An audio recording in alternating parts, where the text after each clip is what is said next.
क्या आप बायोलॉजी से रिलेटेड किसी भी टेस्ट की तैयारी कर रहे हैं? चाहे वो आपका एमडी कैट टेस्ट हो, चाहे वो आपका नम्स का टेस्ट हो, चाहे आपका पब्लिक सर्विस मिशन का टेस्ट हो, या आप सीएसएस कर रहे हैं, वहां पर एवरीडे साइंस को डिस्कस कर रहे हैं। आप मक्खन लगाएं या मक्खन खाएं, मेरा उससे कोई कंसर्न नहीं है। Being a instructor of biology, मेरा कंसर्न सिर्फ इतना है कि क्या आपको पता है कि जो आप मक्खन लगा रहे हैं या मक्खन खा रहे हैं उसमें फैटी एसिड कौन सा है।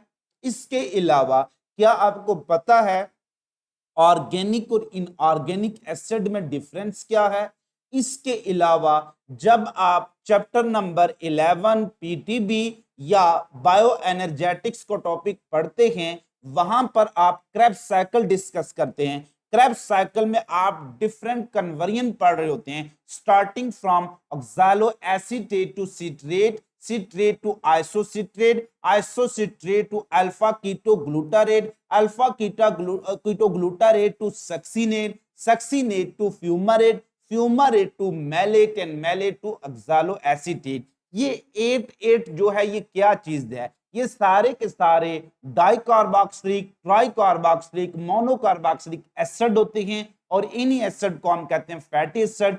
तो आज का जो टॉपिक है हमारा वो इसी पॉइंट पर मुश्तमिल होगा कि फैटी एसिड क्या है।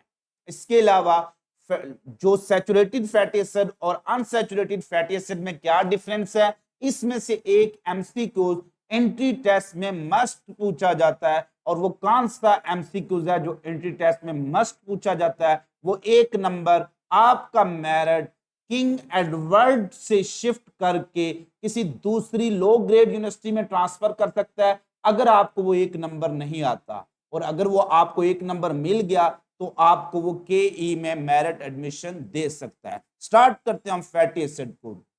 बिल्कुल, अगर आप एफएससी के स्टूडेंट हैं, आपने एक्सटेंसिव क्वेश्चन सॉल्व करना है, शॉर्ट क्वेश्चन सॉल्व करना है, आपसे नोट पूछा जाता है, right a note on fatty acid, तो यहां से ये टॉपिक शुरू हो जाएगा। मैंने हेडिंग ऐसे ही डिजाइन किए ताकि स्टूडेंट के लिए हेडिंग बनाना, उसको लिखना, उसको समझना आसान हो जाए। सबसे पहले आप डिफाइन करेंगे फैटी एसिड को। बेटा फैटी एसिड की डेफिनेशन में हमेशा उसके जनरल फार्मूले से करवा रहा हूं। जनरल फार्मूला होता है इसका RCOOH। ये जो COOH है एक्चुअली ये क्या होता है? This is a carboxylic acid group, जिसको शॉर्टकट हम क्या लिखते हैं? COOH। तो एक बात तो कंफर्म होगी, अगर कहीं भी एमसीक्यूज आपसे पूछा जाए विच functional group is present in fatty acid, तो वो कौन सा होगा? Carboxylic acid. एक बार एंट्री टेस्ट में यही क्वेश्चन पूछा जा चुका है। फिर चूंकि इसके साथ क्या जुड़ा है? R is actually long chain starting from CH3 in case of acetic acid से ये अप टू 29 कार्बन पर मुश्तमिल कोई लंबी चेन हो सकती है। अब ये 29, एक से लेकर 29 तक की आर चेन हो सकती है। इसका मतलब है R is the long chain of carbon. So हम डिफाइन कर सकते हैं इन फैटी एसिड को कि long chain carboxylic acid are called fatty acid. मैं वैसे ही बच्चों को थोड़ा सा इसको मजाहिया अंदाज में कह रहा हूं, फैटी मोटे को कहते हैं। तो ये बड़े बड़े एसिड होते हैं, ठीक है, बड़े बड़े एसिड होते हैं, लॉन्ग चेन वाले एसिड होते हैं। अब हम आते हैं, एक क्वेश्चन मैंने पूछा था एसिड कितनी तरह के होते हैं? बेटा कुछ एसिड भी जैसे कंपाउंड ऑर्गेनिक और इनऑर्गेनिक होते हैं, एसिड भी इनऑर्गेनिक भी हो सकते हैं, ऑर्गेनिक एसिड भी हो सकते हैं। बेटा इनऑर्गेनिक एसिड में तो आपको पता है carbon hydrogen at a time मौजूद नहीं होती हैं। जैसे आप स्वाय एक इनऑर्गेनिक एसिड है, जैसे बिल्सुस कार्बोनिक एसिड है, उसकी बाइकार्बोनेट फॉर्म में दोनों मौजूद होते हैं, बट वो एक एक्सेप्शनल चीज है, उसकी प्रॉपर्टीज ऑर्गेनिक जैसी नहीं है, लिहाजा उसको ऑर्गेनिक नहीं कंसिडर किया जाता है।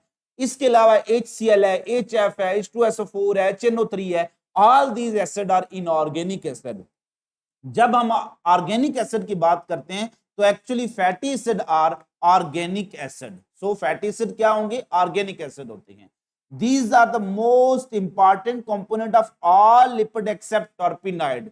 ऑलमोस्ट ऑल लिपिड में फैटी एसिड मस्ट मौजूद होंगे एक्सेप्ट टर्पिनाइड। ये चीजें एमसीक्यूज में मस्ट आती हैं। Which one of the following lipid do not contain fatty acid, तो वो कौन से होंगे? टर्पिनाइड, क्योंकि उनका बेसिक यूनिट डिफरेंट है, बाद में डिस्कस करेंगे।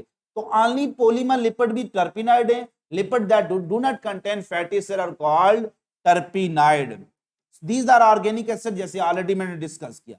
जनरल फार्मूला मैंने आपके साथ डिस्कस कर लिया। यहां पर आर ग्रुप को चेंज करते जाएं, आर को चेंज करते जाएं, फैटी एसिड की टाइप बन जाती है। अगर ये आप CH3 लगा दें तो फार्मूला क्या बन जाएगा? CH3COOH, तो दिस इज एस्टिक एसिड। अगर ये 3 कार्बन पर मुश्तमिल कोई लंबी चेन लगा दें, CH3 CH2 CH2 COOH, तो टोटल कार्बन 1 2 3 4, तो इसको ब्यूटारिक एसिड कहते हैं। ये वो एसिड होता है जो मक्खन बटर में मौजूद होता है, ठीक है। तो which acid is present in butter? Butyric acid. How many number of carbon are present in R chain? R में 3 होंगे, जबकि एक कार्बन किस में होगा? कार्बोक्सिलिक एसिड में। सो फैटी एसिड हमेशा क्या रखेंगे? Even number of carbon.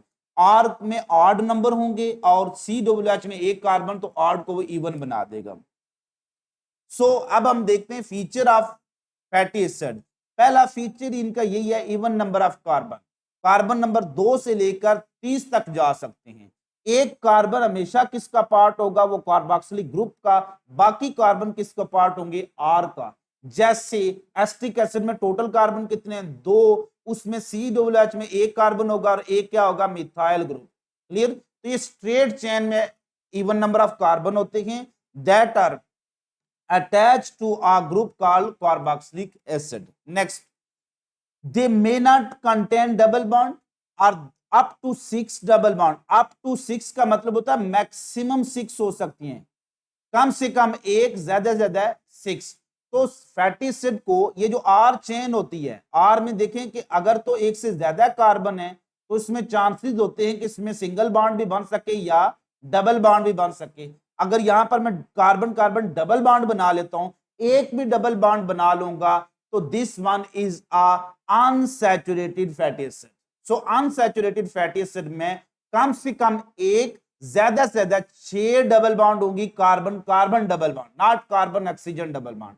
और अगर कोई डबल बॉन्ड नहीं है, सारे CH3 CH2 सिंगल बॉन्ड ही चल रही है, तो these are called saturated fatty acid. अब सैचुरेटेड फैटी एसिड फैट्स का कंपोनेंट होते हैं, अनसैचुरेटेड फैटी एसिड को ऑयल कहते हैं, और ये किसका कंपोनेंट होते हैं? These are component of oils. इसी प्रोसेस को हम हाइड्रोजनेशन के जरिए और इनकी जो डबल बॉन्ड है खत्म करके इसको फैट्स घी में कन्वर्ट करते हैं, और इसमें जो हैवी मेटल यूज होती हैं जैसे क्रोमियम है, निकल है, एक्स्ट्रा, जिसकी वजह से घी जो होता है वो ज्यादा अनहेल्दी बन जाता है। उसकी रीजन है उसमें हैवी मेटल पॉइजनिंग भी हो जाती है और वैसे भी उसमें क्रिस्टलाइजेशन की प्रॉपर्टीज होती है।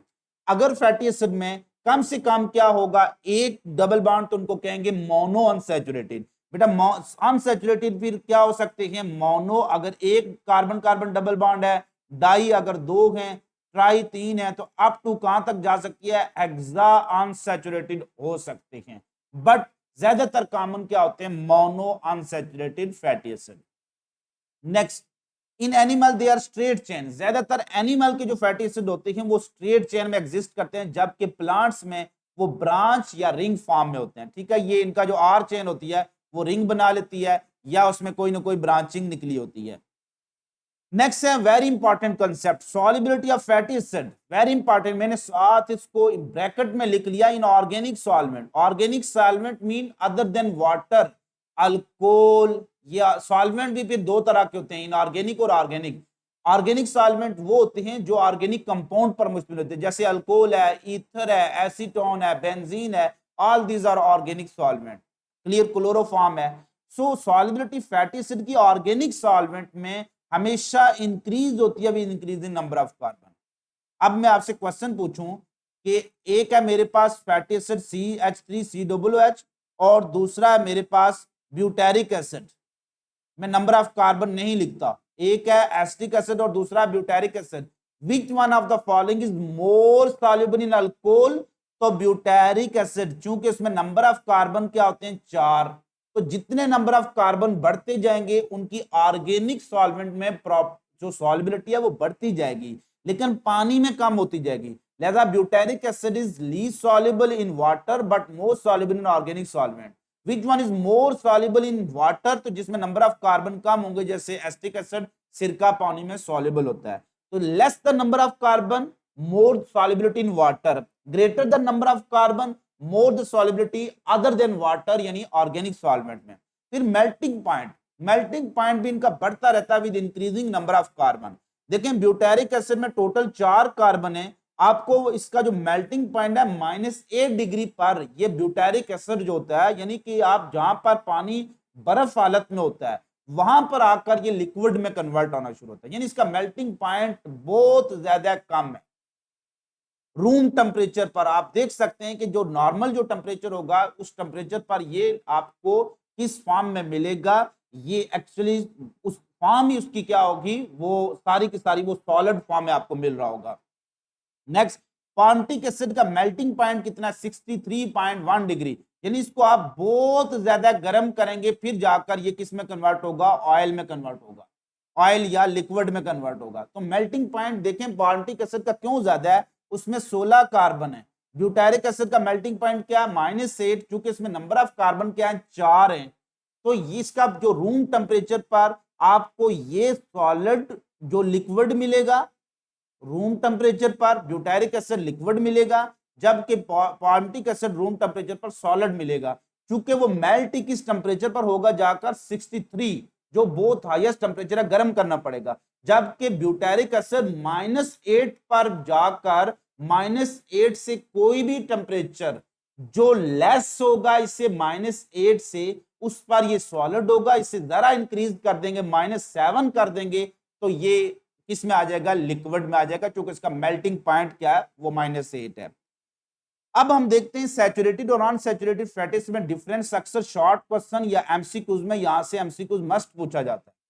बेटा सैचुरेटेड फैटी एसिड वो होते हैं जिसमें नो डबल बॉन्ड, कौन सी, कार्बन कार्बन डबल बॉन्ड नहीं होगी, लेकिन अप टू अगर 6 कार्बन कार्बन डबल बॉन्ड है तो उनको क्या कहेंगे, अनसैचुरेटेड फैटी एसिड। जो सैचुरेटेड फैटी एसिड होते हैं ज्यादातर आपको एनिमल इन ओरिजिन होते हैं, आपको एनिमल से मिलेंगे, जबकि अनसैचुरेटेड प्लांट इन ओरिजिन होते हैं। जो सैचुरेटेड होते हैं स्ट्रेट चेन होते हैं, जबकि अनसैचुरेटेड ब्रांच या रिंग होते हैं। जो सैचुरेटेड होते हैं दे कैन बी क्रिस्टलाइज, इनको आप क्रिस्टलाइज कर सकते हो टेम्परेचर के डिक्रीज करने से, they can not be crystallise. अब एक और कंसेप्ट के जो सैचुरेटेड फैटी एसिड होते हैं they form fats, unsaturated form oils. अब इनकी एग्जांपल है, ये ओलिक एसिड बहुत बार पेपर में पूछी जा चुकी है।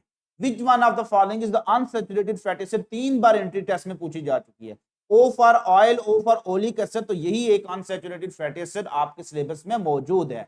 इसके अलावा सैचुरेटेड में बहुत से हैं, जैसे एसिटिक एसिड में नंबर ऑफ कार्बन टोटल कितने हैं, 2, ब्यूटेरिक एसिड में टोटल नंबर ऑफ कार्बन 4, पार्टिक एसिड में total number of carbon 16, oleic acid में टोटल नंबर ऑफ कार्बन 18 होते हैं। लेकिन इसमें क्या होता है, कार्बन नंबर 9 और कार्बन नंबर 10 के दरमियान क्या होगी, डबल बॉन्ड होगी। तो oleic acid is mono unsaturated, it has double bond between which carbon, carbon 9 and 10। सो आज का लेक्चर यहां तक खत्म होता है। उम्मीद करता हूं आपके लिए ये लेक्चर बहुत ज्यादा सूदमंद साबित हुआ होगा। अगर आप चाहते हैं कि इस चैप्टर की बाकी सारी वीडियो को हम देखें तो आप इसके साथ ही ये साथ लिंक में शेयर हो रही है प्लेलिस्ट, उसको आप क्लिक करेंगे, आपको सारे के सारे वीडियो मिल जाएंगे। अपना बहुत ज्यादा ख्याल रखिएगा, खुश रहिएगा, खुश रखिएगा, दुआ में याद रखिएगा। मिलेंगे एक छोटी सी ब्रेक के बाद। अल्लाह हाफिज, अल्लाह नेगहबान।